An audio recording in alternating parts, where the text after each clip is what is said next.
Hello everyone, my name is Kuraf Shah और आप सभी देख रहे हैं हमारा official channel the learners community DUSOL। I hope आप सभी ठीक होंगे और अपनी अपनी स्टडी बहुत अच्छे से कर रहे होंगे। देखिए, आज की जो वीडियो होने वाली है ये BA प्रोग्राम फिफ्थ सेमेस्टर की होने वाली है। फिफ्थ सेमेस्टर में जो आपकी हिस्ट्री है जिसका नाम है हिस्ट्री ऑफ इंडिया 1700 से 1857। ये जो आपकी हिस्ट्री है, हम लोग इस हिस्ट्री का जो क्वेश्चन पेपर है वो सॉल्व कर रहे हैं। जैसे कि आप लोगों को पता है, क्वेश्चन पेपर बहुत ज़्यादा इंपॉर्टेंट है क्योंकि सोल में मोस्टली क्वेश्चन रिपीटेड होते हैं।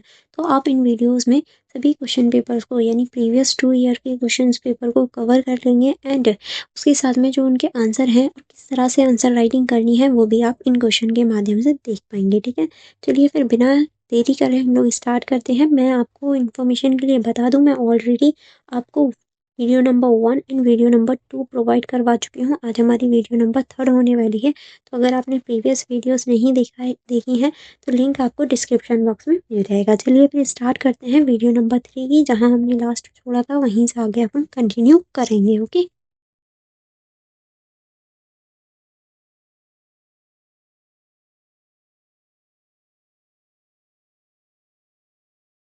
जैसे कि आप सभी देख सकते हैं क्वेश्चन नंबर 5 तक हम ऑलरेडी कवर कर चुके थे। अब हमारा क्वेश्चन नंबर 6 होने वाला है। क्वेश्चन नंबर 6 है हमारा, 19वीं सदी के भारत में सामाजिक धार्मिक सुधार आंदोलन से जुड़े प्रमुख मुद्दे क्या थे। यानी हम कह सकते हैं कि जो 19वीं सदी थी उसमें भारत के जो सामाजिक और धार्मिक जो सुधार हो रहे थे उससे जुड़े जो आंदोलन थे उसके प्रमुख मुद्दे क्या थे। तो हम उसको देखेंगे। परिचय में आप लिखेंगे, 19वीं सदी का भारत सामाजिक धार्मिक और राजनीतिक रूप से एक परिवर्तनशील दौर से गुजर रहा था। यानी इस टाइम पे बहुत सारे परिवर्तन चेंजेस हम देख सकते हैं। एक और अंग्रेजों का औपनिवेशिक शासन भारतीय समाज पर गहरा प्रभाव डाल रहा था, तो दूसरी ओर देश के अंदर अनेक सामाजिक बुराइयां जैसे सती प्रथा, बाल विवाह, जाति भेद, पर्दा प्रथा और महिला की उपेक्षा समाज को कमजोर कर रही थी। इस काल में कई भारतीय विचारकों, शिक्षक वर्ग और संगठनों ने समाज को जागरूक करने और सुधार की दिशा में ठोस प्रयास किए। इस प्रकार 19वीं सदी का सामाजिक धार्मिक सुधार आंदोलन भारतीय पुनर्जागरण का प्रारंभिक चरण माना जाता है। यानी हम कह सकते हैं इस टाइम पे जो भारतीय सुधार थे, आंदोलन जो थे, वो भारत की जो व्यवस्था है या भारत का जो समाज है उसे पुनर्जागरण की ओर लेकर जा रहे थे। किस तरह से, चलिए देख लेते हैं। इसको आप अटेम्प्ट करेंगे। पहला पॉइंट आप लिखेंगे, सामाजिक कुरीतियां और प्रथाओं का विरोध। यानी जो समाज में कुरीतियां थी, प्रथाएं थी, उनका किस तरह से विरोध हो रहा था। तो इसमें आप लिखेंगे, 19वीं सदी में भारतीय समाज में अनेक बुराइयां फैली हुई थी। सती प्रथा हो गई, बाल विवाह हो गई, दहेज प्रथा हो गई, बहु विवाह हो गई और पर्दा प्रथा जैसी कुरीतियां महिलाओं को सामाजिक रूप से पिछड़ा बना रही थी। यानी सामाजिक रूप से महिलाएं जो थी वो पीछे रह रही थी। राजा राममोहन राय जैसे सुधारकों ने सती प्रथा के विरोध जोरदार अभियान चलाए थे। यानी इन्होंने इसके विरोध में एक अभियान भी चलाया था, वो भी बहुत बड़े लेवल पर हम इस अभियान को देख सकते हैं। इनके प्रयासों से 1828 में ब्रिटिश सरकार ने सती प्रथा निषेध अधिनियम लागू किया। इस प्रकार ईश्वर चंद्र विद्यासागर ने विधवा पुनर्विवाह के पक्ष में आवाज उठाई और 1856 में विधवा पुनर्विवाह अधिनियम पारित हुआ। इन आंदोलन का मुख्य उद्देश्य समाज में मानवीय और प्रगतिशील बनाना था, ताकि जो समाज के मानवीय हैं वो प्रगतिशील हो सके और जो विधवा हैं उन्हें दोबारा से विवाह का मौका मिल सके। ठीक है, नेक्स्ट अब हम देखेंगे जातीय व्यवस्था और अस्पृश्यता के विरुद्ध आंदोलन।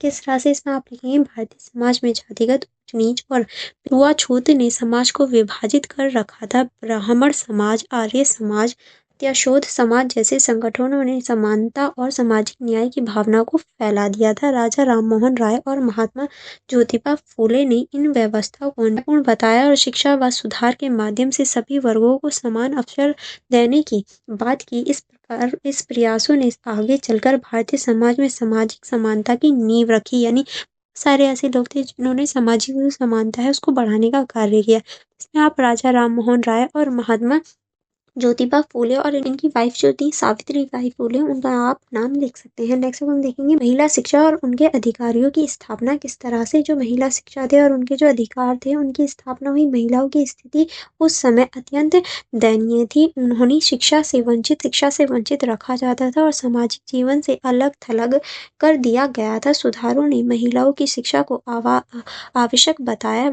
विद्यासागर, दयानंद सरस्वती और स्वामी विवेकानंद जैसे जैसे सुधारकों ने महिला विद्यालयों की स्थापना की, यानी इन लोगों ने मिलकर जो महिला विद्यालय हैं उनकी स्थापना की ताकि महिलाओं को आगे बढ़ाया जा सके। आर्य समाज ने कन्या शिक्षा और धार्मिक कर्तव्य बताए, जिसे परिणाम स्वरूप भारतीय समाज में महिलाओं की स्थिति धीरे धीरे सुधार आया और वह सामाजिक राजनीतिक जीवन में भाग लेने लगी थी। नेक्स्ट आप इसमें लिखेंगे धार्मिक अंधविश्वास और रूढ़ियों का विरोध किस तरह से। सुधार आंदोलनों का एक प्रमुख उद्देश्य था समाज में फैली अंधश्रद्धा, कर्मकांड और बाहरी दिखावे का विरोध करना। ब्रह्म समाज, आर्य समाज, प्रथा समाज जैसे संगठनों ने एक शिववाद, तर्क और नैतिक आचार्य पर जोर दिया ताकि सभी को एकता मिल सके। उन्होंने ये स्पष्ट किया कि सच्चे धर्म मानवता और नैतिकता में है, न कि पाखंड या बाहरी अनुष्ठानों में। यानी जो हमारी नैतिकता है, मानवता है, वही हमारा सच्चा धर्म है, जिससे धर्म के प्रति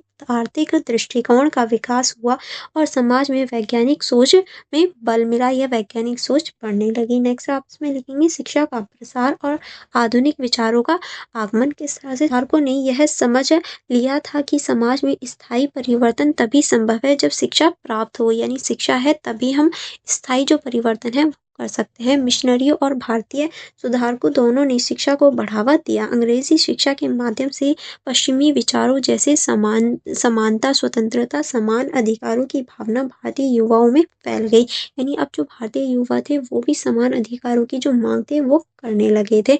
महात्मा फूले ने निचले वर्गों के लिए विद्यालय खोले और स्त्री शिक्षा पर विशेष बल दिया। इस शिक्षा आंदोलन ने भारतीय पुनर्जागरण को बाधिक दिशा दी, यानी अब भारतीय जो वो शिक्षा थी वो पढ़ने लगी थी। नेक्स्ट अब हम देखेंगे धर्म और समाज के बीच सामंजस्य की स्थापना। इसमें आप लिखेंगे सुधारकों का उद्देश्य धर्म को समाप्त करना नहीं था, बल्कि उसे नैतिक और मानवीय मूल्यों से जोड़ना था।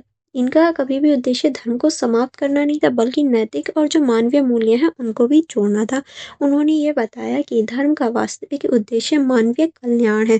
स्वामी दयानंद सरस्वती ने वेदों की ओर लौटो का नारा देकर भारतीय संस्कृति को वैज्ञानिक दृष्टि से पुनः जागृत किया। यानी जो स्वामी दयानंद सरस्वती हैं उन्होंने भी यही नारा दिया था कि वेदों की ओर लौटो, क्योंकि वेदों में जो स्त्री है उसको पढ़ाने की बात की गई है। वेदों की स्त्रियां पढ़ी हुई होती थी, उन्हें अनपढ़ नहीं रखा जाता था। तो उन्होंने कभी भी धर्म को पीछे नहीं छोड़ा, बल्कि नैतिकता को भी साथ में लाने का प्रयास किया।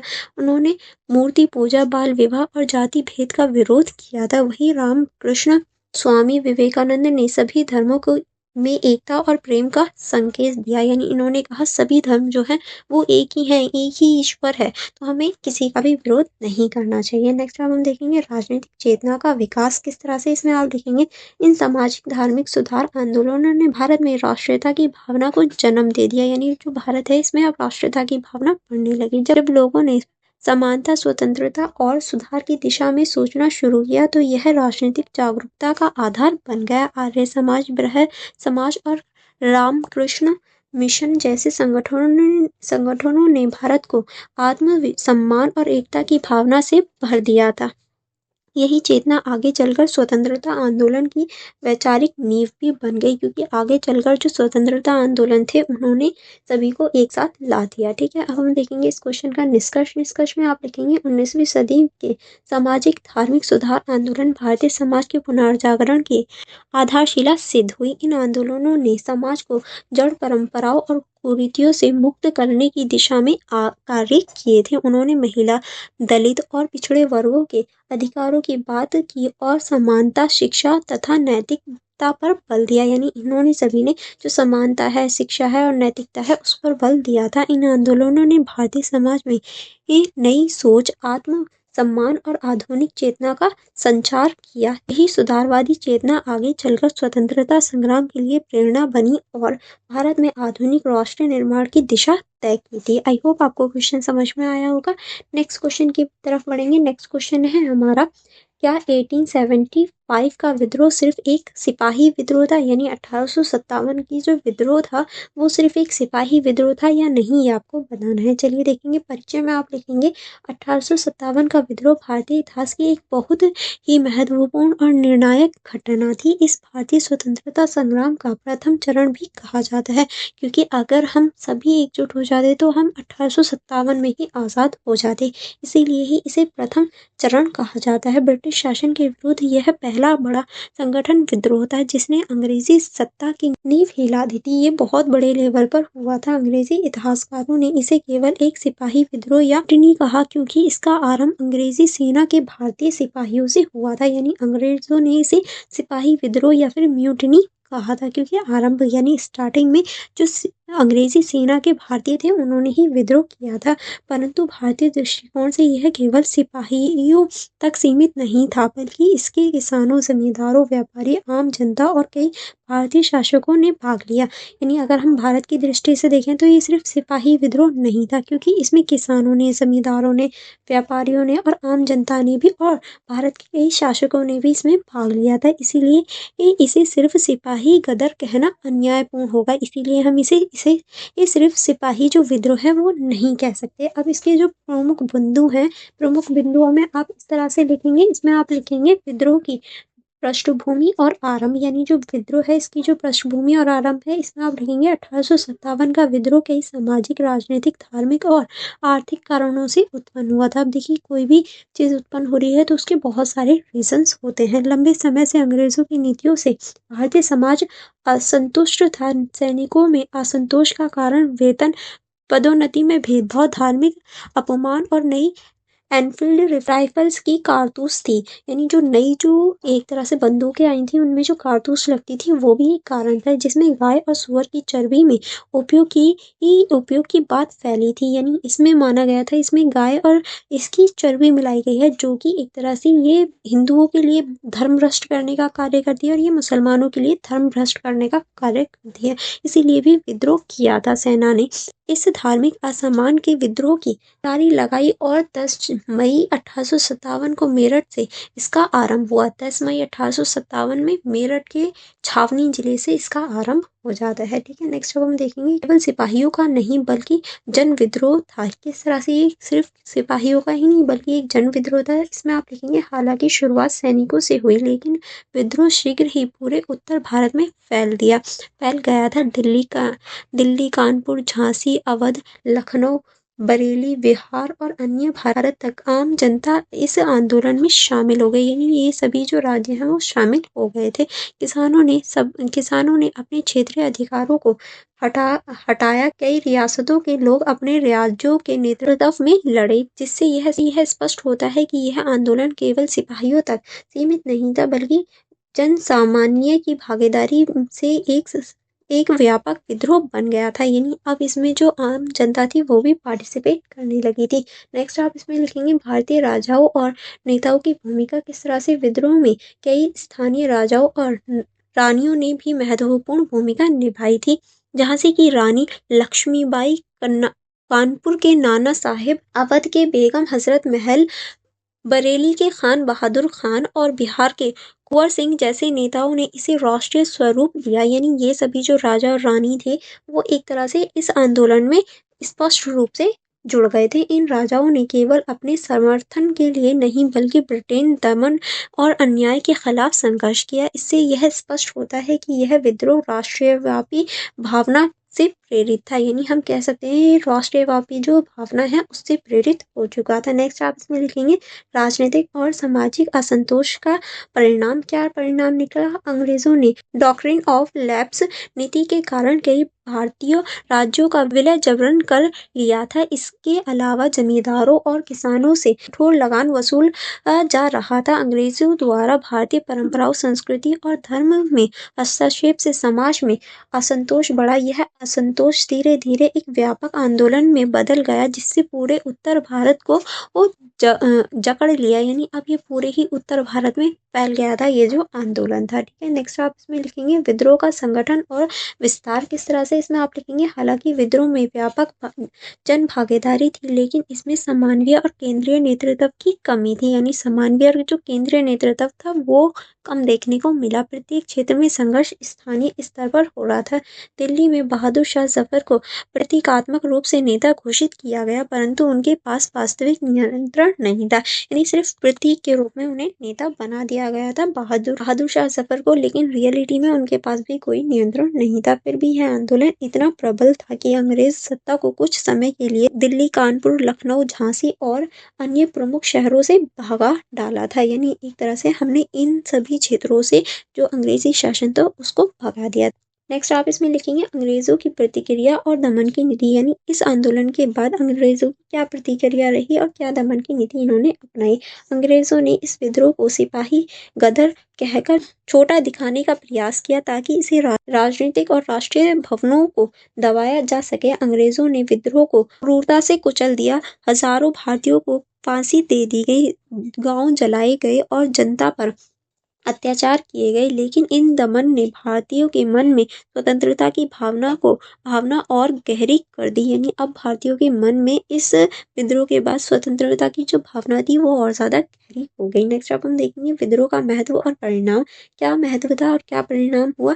1857 के विद्रोह भले ही असफल रहा परंतु इसका प्रभाव बहुत आगामी था, यानी इसका जो प्रभाव था वो हम बहुत दूर तक देख सकते हैं। इससे अंग्रेजों ने यह समझ लिया कि भारत को केवल सैनिक बल से नहीं बल्कि नैतिक बदलावों से नियंत्रित करना होगा, यानी सिर्फ सेना से ही भारत अब नियंत्रण में नहीं आएगा। परिणाम स्वरूप 1858 में ईस्ट इंडिया कंपनी का शासन समाप्त हुआ और भारत सीधा ब्रिटेन क्राउन के अधीन आ गया, यानी अब भारत पर ईस्ट इंडिया कंपनी का जो शासन था वो खत्म हो जाता है और अब भारत क्राउन के अधीन यानी जो ब्रिटेन क्राउन था उसके अधीन आ जाता है। भारत जनता में स्वतंत्रता की भावना जागी और आने वाले स्वतंत्रता आंदोलन की नींव इसी विद्रोह ने रख दी थी, क्योंकि अब चार्टर के माध्यम से भारत पर शासन होने वाला था। ठीक है, अब हम देखेंगे इस क्वेश्चन का निष्कर्ष में आप लिखेंगे 1857 का विद्रोह केवल सिपाही का गदर नहीं था बल्कि यह भारत की जनता का एक व्यापक राष्ट्रीय आंदोलन था। ठीक है, जिसमें सिपाहियों, किसानों, राजाओं, महिलाओं और आम जनता की समान भागीदारी थी। अंग्रेजी इतिहासकारों ने इसे म्यूटिनी कहा ताकि इसकी व्यापकता को कम करके दिखाया जा सके, परंतु भारतीय दृष्टिकोण से यह स्वतंत्रता का प्रथम संग्राम था। ठीक है, यह प्रथम प्रयास था जिससे भारतीय समाज स्वाभिमान, एकता और आज़ादी की भावना को जन्म मिल गया था। इसीलिए 1857 यानी कि 1857 का विद्रोह भारत के इतिहास में प्रथम स्वतंत्रता संग्राम के रूप में स्वर्णित है, न कि केवल एक सिपाही विद्रोह के रूप में। यानी केवल हम इसे सिपाही विद्रोह नहीं कह सकते, क्योंकि ये एक प्रथम स्वतंत्रता संग्राम के रूप में हम इसे देख सकते हैं। आई होप आपको ये क्वेश्चन समझ में आ गया होगा। नेक्स्ट जो क्वेश्चन है वो हमारा क्वेश्चन नंबर 8, जिसमें कुछ पॉइंट्स दे रखे थे जैसे कि आप देख सकते हैं। निम्नलिखित में से किन्हीं दो पर आपको टिप्पणी करनी थी। पहला पॉइंट था हमारा मालवाड़ी व्यवस्था, दूसरा था हमारा भारत में परंपरागत शिक्षा प्रणाली। ठीक है, उसके आगे चलेंगे। उसके आगे थर्ड जो था वो था हमारा रैयतवाड़ी व्यवस्था, उसके बाद में कृषि का व्यावसायीकरण। ये हमारी कुछ पॉइंट्स दे रखे थे, चलिए उनको देख लेते हैं। पहले हम देखेंगे मालवाड़ी व्यवस्था क्या थी। इसमें आप लिखेंगे मालवाड़ी व्यवस्था ब्रिटिश शासन द्वारा 1822 ईस्वी में लागू की गई भूमि राजस्व व्यवस्था थी। यानी ये जो है भूमि राजस्व प्रणाली थी मालवाड़ी व्यवस्था। इससे उत्तर भारत के इलाकों विशेषकर उत्तर प्रदेश, पंजाब, मध्य प्रदेश और हरियाणा में लागू किया गया था। इस व्यवस्था की शुरुआत लॉर्ड हेस्टिंग के समय में हुई और इसका कार्यान्वयन सर थॉमस मुनरो तथा हॉल्ट मैकेंजी ने किया। इस प्रणाली के तहत राजस्व वसूली की जिम्मेदारी पूरे गांव या महल पर होती थी। यानी जो भी राजस्व वसूली होती थी उसकी जिम्मेदारी गांव या फिर महल पर होती थी। यह गांव के प्रमुख या जमींदार राज्य को कर दिए जाता था, जिससे भूमि का स्वामित्व किसानों के पास रहता था, परंतु सरकार भूमि के प्राप्त होने पर लाभ का निश्चित हिस्सा राजस्व के रूप में वसूलती थी। यानी इस टाइम पे जो किसान होते थे उन्हीं के पास भूमि का अधिकार था, लेकिन जो सरकार थी उसे एक निश्चित यानी एक तरह से निश्चित कर दिया गया था, उतना ही उसे अपना हिस्सा चाहिए होता था। इस व्यवस्था से किसानों पर कर का बोझ बढ़ गया और धीरे धीरे ग्रामीण अर्थव्यवस्था पर नकारात्मक प्रभाव हमें देखने को मिला। ठीक है, नेक्स्ट पॉइंट है हमारा भारत में परंपरागत शिक्षा प्रणाली। यानी जो भारत में परंपरागत स्टार्टिंग शिक्षा प्रणाली थी वो कैसी थी, तो इसमें आप देखेंगे ब्रिटिश शासन से पहले भारत में शिक्षा की परंपरागत प्रणाली अत्यंत सुदृढ़ थी। गांव गांव में पाठशालाएं होती थी जहां विद्यालय, गुरुकुल, मदरसे और टोलों में अध्ययन करते थे। शिक्षा का उद्देश्य केवल नौकरी नहीं बल्कि चारित्रिक, नैतिक और धार्मिक विकास था, जो कि अब नहीं रह गया, क्योंकि अब सिर्फ शिक्षा का मतलब एजुकेशन का मतलब सिर्फ नौकरी पाना हो गया है। संस्कृत, अरबी और फारसी भाषा के माध्यम से वेद, पुराण, गणित, ज्योतिष, दर्शन और साहित्य की शिक्षा दी जाती थी। यानी शिक्षा में हम संस्कृत, अरबी, फारसी ये सारी भाषाएं देख सकते हैं, जिसमें हम वेद, पुराण, गणित, ज्योतिष और इन सभी को देख सकते हैं। स्थानीय समाज स्वयं इन संस्थाओं का पालन पोषण करते थे। ब्रिटिश काल में इस प्रणाली को अव्यवस्थित बताकर धीरे धीरे अंग्रेजी शिक्षा प्रणाली लागू की गई, जिससे भारतीय पारंपरिक शिक्षा की महत्व कम हो गई, परंतु यह प्रणाली भारतीय संस्कृति और मूल्यों की वाहक रही थी। ठीक है, नेक्स्ट जो था वो था हमारा रैयतवाड़ी व्यवस्था। अब हम देखेंगे रैयतवाड़ी व्यवस्था क्या थी। इसमें आप लिखेंगे रैयतवाड़ी व्यवस्था 1792 ईस्वी में थॉमस मुनरो द्वारा मद्रास और बॉम्बे प्रेसिडेंसी में लागू की गई थी। यानी ये जो है ये मेनली मद्रास और जो मुंबई है इसमें लागू की गई थी। इस व्यवस्था में भूमि का सीधा संबंध सरकार और किसान के बीच स्थापित किया गया था। किसानों को भूमि का स्वामी माना गया था इसके अंतर्गत, और वह सीधे सरकार को राजस्व अदा करते थे, बीच में कोई नहीं होता था। इस प्रणाली का उद्देश्य मध्यस्थों को हटाना था, परंतु उच्च कर दरों के कारण किसान अत्यधिक कर्ज में डूब गए। फसल खराब होने पर भी कर वसूला जाता था, यानी अगर फसल खराब हो गई है तो भी कर देना पड़ता था, जिसकी वजह से वो और ज्यादा कर्ज में डूब गए, जिससे ग्रामीण जीवन में निर्धनता और असुरक्षा बढ़ी। यद्यपि इस व्यवस्था ने किसानों को भूमि का स्वामित्व दिया, परंतु आर्थिक दृष्टि से उनके लिए हानिकारक सिद्ध किया। यानी इस जो व्यवस्था थी इसने भूमि का तो अधिकार दे दिया, लेकिन आर्थिक रूप से उन्हें बहुत ज्यादा कमजोर कर दिया था। ठीक है, नेक्स्ट पॉइंट था हमारा कृषि का व्यवसायीकरण। किस तरह से जो कृषि है उसका व्यवसायीकरण हुआ। इसमें आप लिखेंगे औपनिवेशिक काल में कृषि की नीतियों के कारण भारतीय संस्कृति में बड़ा परिवर्तन आया, जिससे कृषि का व्यवसायीकरण कहा जाता है। यानी बड़े लेवल पर जब कृषि में परिवर्तन आया था तो उसे ही कृषि का व्यवसायीकरण कहा गया। पहले किसान अपनी आवश्यकताओं की पूर्ति हेतु खेती करते थे, परंतु अब उन्हें नील, कपास, जूट, चाय और अफीम जैसी नकदी फसलों की खेती के लिए प्रेरित किया गया, ताकि वो लोग ऐसी फसलें करें जो कि भूमि को नुकसान भी देती थी, ताकि ब्रिटेन के उद्योगों को कच्चा माल मिल सके। इस परिवर्तन से भारतीय सांस्कृतिक परंपरा स्वरूप खो गई, और इसी वजह से जो भारत की जो सांस्कृतिक परंपरा थी वो अपना स्वरूप खोती चली गई। खाद्य फसलों का उत्पादन घटा, क्योंकि अब जो खाने पीने वाली फसलें थी वो कम उगाई जाने लगी, जिससे अकाल और गरीबी बढ़ी। किसानों पर कर्ज का बोझ बढ़ा और वह विदेशी बाजारों पर निर्भर हो गए, क्योंकि अब अपने देश में जो थी वो खाने पीने की चीजें कम उगने लगी थी। यह प्रक्रिया भारतीय ग्रामीण अर्थव्यवस्था के पतन का प्रमुख कारण बनी, क्योंकि अब खाने पीने की भी कमी हो गई थी और जो किसान थे वो भी एक तरह से कर्ज में डूब गए थे। इसी वजह से भारतीय जो ग्रामीण अर्थव्यवस्था थी वो बहुत ज्यादा बेकार होती चली। आई होप आपको यहाँ तक सारी चीजें समझ में आ गई होंगी, क्योंकि यहाँ हमारा पूरा ही क्वेश्चन पेपर सॉल्व हो जाता है। इसके बाद में हम सेकंड क्वेश्चन पेपर सॉल्व करेंगे, वो हम लोग नेक्स्ट वीडियो में कवर करेंगे। ओके, तो हमारा अब फर्स्ट क्वेश्चन पेपर सॉल्व हो जाता है, सेकंड हम नेक्स्ट वीडियो में देख लेंगे। एंड फॉर मोर कनेक्टिविटी आप हमारी इंस्टाग्राम आईडी चेकआउट कर सकते हैं, आप हमारा टेलीग्राम ग्रुप ज्वाइन कर सकते हैं। अगर आपने अभी तक हमारे यूट्यूब चैनल को सब्सक्राइब नहीं किया तो आप यूट्यूब चैनल को सब्सक्राइब कर लीजिए। एंड नोट्स को देखने के लिए आपको डिस्क्रिप्शन बॉक्स में भी मिल जाएगा। अदरवाइज आप हमारे ऐप को भी डाउनलोड कर सकते हैं, यहाँ भी आप इन सभी नोट्स को सेल्फ रीड आउट कर सकते हैं, ये सारे फीचर्स देख सकते हैं। अगर कोई डाउट हो या कोई प्रॉब्लम हो तो कमेंट बॉक्स में पूछ लीजिएगा। अदरवाइज अब हम मिलेंगे नेक्स्ट वीडियो में। Thank you for watching everyone.